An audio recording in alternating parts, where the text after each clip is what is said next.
For centuries, a compass needle pointed north.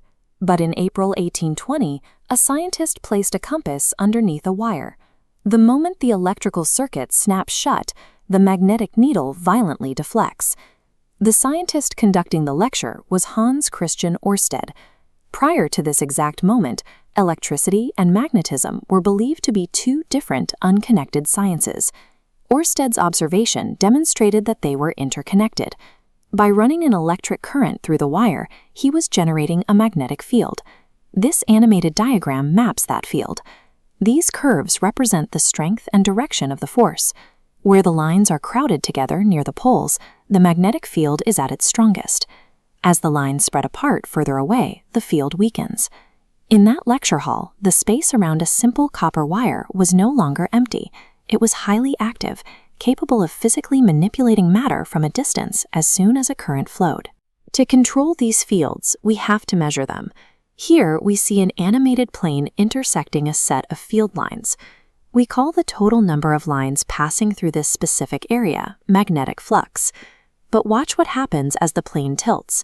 Fewer lines pass through it. We define the strength of the field, the flux density, or B, by dividing the magnetic flux by the effective area of the plane. The shape of the wire dictates the shape of the field. This is the right-hand thumb rule. If you imagine grabbing a current-carrying wire with your thumb pointing in the direction of the current, your curled fingers show the magnetic field forming a circular loop around the wire. When we take that straight wire and wind it into a close-packed helix, called a solenoid, those individual circular fields merge. They combine into a unified directional field passing through the center of the coil, effectively turning the wire into a bar magnet. By mapping the density of the flux and coiling the wire, we can sculpt the shape of the field itself. This mathematical control meant we could now place a magnetic field exactly where we wanted it.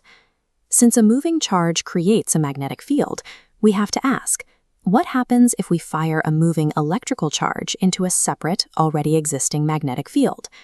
This diagram plots a charged particle entering an external magnetic field. The particle doesn't move in a straight line. It experiences a physical deflection. For this magnetic force to occur, the particle's velocity must be perpendicular to the direction of the field. Calculating force multiplies charge, speed, and field density. Scaling to a wire multiplies current, field, and length, bending the wire. In a rectangular coil, opposing parallel currents push one side up, the other down. Slip rings reverse the current every half turn, spinning it endlessly. By feeding electrical energy into a wire loop placed between magnets, we generate continuous mechanical rotation. This is the electric motor. The physics of the electric motor rely on a one-way transfer. Electricity creates motion.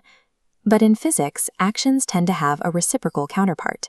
If electricity and a magnetic field create motion, can physical motion through a magnetic field create electricity? Michael Faraday proved the answer was yes. He discovered electromagnetic induction, demonstrating that changing the magnetic flux inside a closed loop generates an induced current. As the magnet enters the coil, the galvanometer spikes. Faraday's law states generated voltage equals the rate of change of magnetic flux. But an energy toll exists. The coil creates an opposing field to resist the change in flux. This is Lenz's law. This diagram illustrates Lenz's law in practice. When an alternating current runs through the solenoid, it induces a current in the solid metal ring.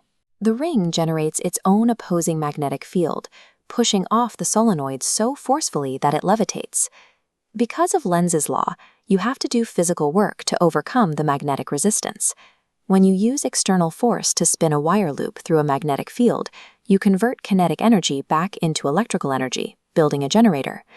Once the math was mapped, engineers rapidly scaled these tabletop experiments into massive industrial machines. This same Lorentz force controls the electron beams in vintage CRT televisions. Magnets deflect those moving charges with extreme precision, painting an image on the glass screen.